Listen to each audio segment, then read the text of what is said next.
What's good, y'all? Welcome back to the channel. Like, share, subscribe, comment, IG, TikTok bottom video, and we just gonna hop right into it. So today I will be discussing, Drake. Um, Obviously at the beginning it was a petition. Drake, obviously has pulled. Well, he pulled out his part of the petition against Spotify, but has continued forward. Oh, I heard y'all hear that. But has continued forward to file a lawsuit against UMG.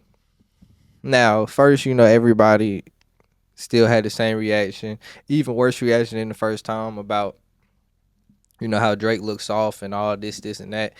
But I just feel like nobody, well, not nobody, but the people who have that opinion, aren't really looking into the details of the lawsuit or looking into somebody with some legal expertise that could tell you more about it. So I will say, if you were just looking at it like, yeah, he said some things about me and I'm going to sue him for that, then yeah, I can understand why you do that, but that's not what this lawsuit is. So, I will say it like this. So this lawsuit is filed on three main claims, and obviously all the other stuff that people may have been seeing is in the claims. So the first claim is defamation, second is harassment, and third is illegal business practices. So the defamation obviously refers to, everybody and their mama reacting to not like us. Obviously, if y'all, I mean, not obviously, but people don't live under a rock, so people know like what if he said on Not Like Us about Drake about the pedophile, and basically a lot of bars about that. Just him being not a nasty nigga, basically. So, he basically damn. So like that's part of the defamation, and that's where all you see in the streamers and all of them got mentioned in the lawsuit. But they, like, a lot of some people are saying he sued them. He didn't sue them. He just mentioned them in the lawsuit for the defamation, basically saying that UMG helped push those people up. So it'll be more and more people seeing this the Not Like Us video that is defamating Drake's name. Now the harassment part of it refers to how we do know, like a couple weeks, or I don't know how close it was, Not Like Us dropping, but Drake's a security guard at Drake's house was shot, and well, he wasn't severely. He ended up surviving, so that's good. But obviously, after the Not Like Us cover art is a picture of Drake's house, so I mean that could be harassment. And then it ended up saying that he had to move Adonis out of Toronto public schools, so. And then the last thing is illegal business practices. So illegal business practices obviously is they one saying that they bought. They said one they used the offline site to buy bots to watch things. Then they also paid radio host basically pay to play type thing. And what else did they say about the legal? It was the bots, the pay to play. And yeah, okay, so yeah, that's I think that was about it about the exact points of it. But I basically get into my opinion on this and how this where it fell, especially some other points I got. So I don't think the defamation and harassment lawsuit, that part of the lawsuit, will stand up. For the reason for the defamation, at least,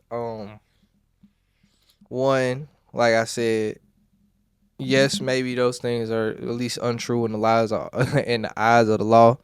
But we can say that this was a rap battle. So Drake, said some things about Kendrick as well. Now, like I said, again, Kendrick has never been formally charged, same as Drake, for abusing his wife. So that also as well can be defamation as well. So it's basically like, clean, he, what's the saying? Oh, the pot calling the kettle black. That's what I'm looking for. So it's basically the pot calling the kettle black. So that's why I don't think it hold up in court, because it goes both ways. So like you defamation both ways. So the harassment part, yes and no. I can see the case for it, but the reason I think it won't hold up because a lot of people houses are public record, like especially these celebrities who have huge houses on huge pieces of land, and their houses are very, unique and stand out. They're not landmarks like legally, but what I'm saying is a lot of people, especially if you are live in those bigger cities around these celebrities, know that these are these celebrity houses, and that person lives there. So it's not like he was, and also it's public record as well, but also, so it's not like he exposed Drake's address to the world that nobody knew. Everybody knew that Drake lived there, or at least if you lived in Toronto around the place, you knew that Drake lived there.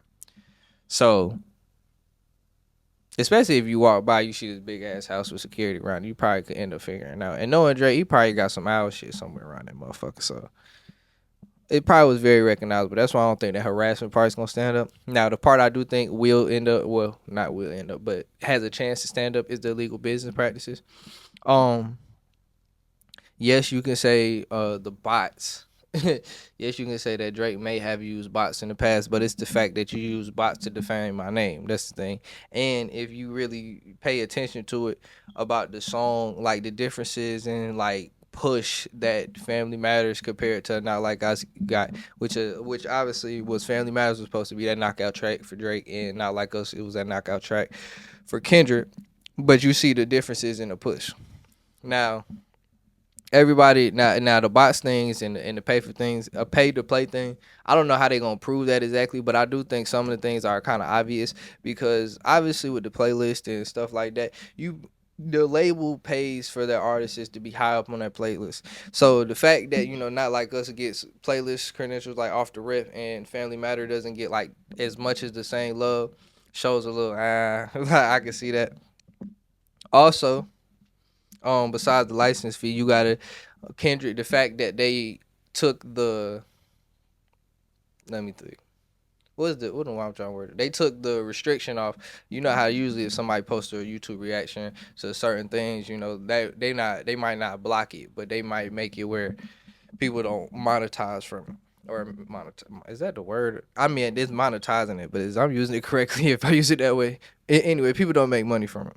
But they had lifted a ban, at least for Not Like Us, for a specific time amount, so people could make money from it. Now, that's I feel like that could give way for other things, because this is not a normal practice. It's not like they do this for every song for a certain amount of time, every big hit song for a certain amount of time. They literally have, this is the first time I've ever heard of something like this happening. So the fact that you have it for one side to beef and the other, not the other, it does look a little funny.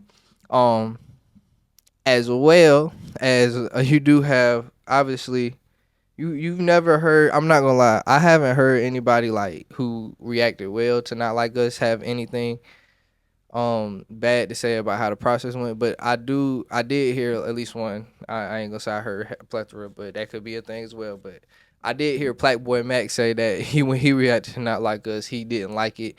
But it was not monetized, but it could also not fail in the timing, so I can't all the way say that. But I do say it does. There are some things that look a little funny if you look deeper into it. I did also read some lawyers who read about the case. Obviously, I didn't go to law school or anything, so they would know better than I would, that he could be using this as a negotiation tactic against UMG. Now, we don't know the exact workings of Drake's deal. We don't usually know the exact workings of a lot of people's deal. We just sometimes we hear figures. Like with Leangelo, we heard a figure, but we've heard a figure with Drake, but we don't know it's a range with Drake. We basically heard upwards. Last one was upwards of 500 million. So we don't know. I don't know. We don't know when exactly he signed it, or when exactly he when exactly he signed it, or when exactly he might have met the terms for the deal to end. Because obviously you got a certain amount of albums, that's usually what it is, that you got to drop. So we don't know when he signed it or when the album's supposed to deal. But he could be using this as leverage to either start his, like, not start his own label because he already got his own label, but push OVO and go independent. Or I just think it's a little harder. It's the fact that you're trying to, like, put their name down, that you're trying to use this as a marketing ploy to get more money from them. So I guess it would be exactly just to go independent. I heard some people are saying they do think he's unhappy in the UMG building. So I don't know exactly what he would be unhappy about, or what's that about exactly, but that's what some rumors are going on. So yeah, basically that's all I wanted to say today. That's really my opinion on the whole Drake Kendrick lawsuit. Or not, Kendrick's not involved in the lawsuit, but it's about the lawsuit, Drake UMG lawsuit. Um, like I said, I do think it's not as crazy as social media is making it out to be. Cause I just feel, I wish people would put their self in some of these celebrity shoes. Obviously, not all of us are gonna be the biggest artists in the world, but um, you put yourself in some of these celebrity shoes, like in a regular day sense, you would be mad about what's happening too. So just think about it. So like, share, subscribe, comment, IG, TikTok, on the video, and we out.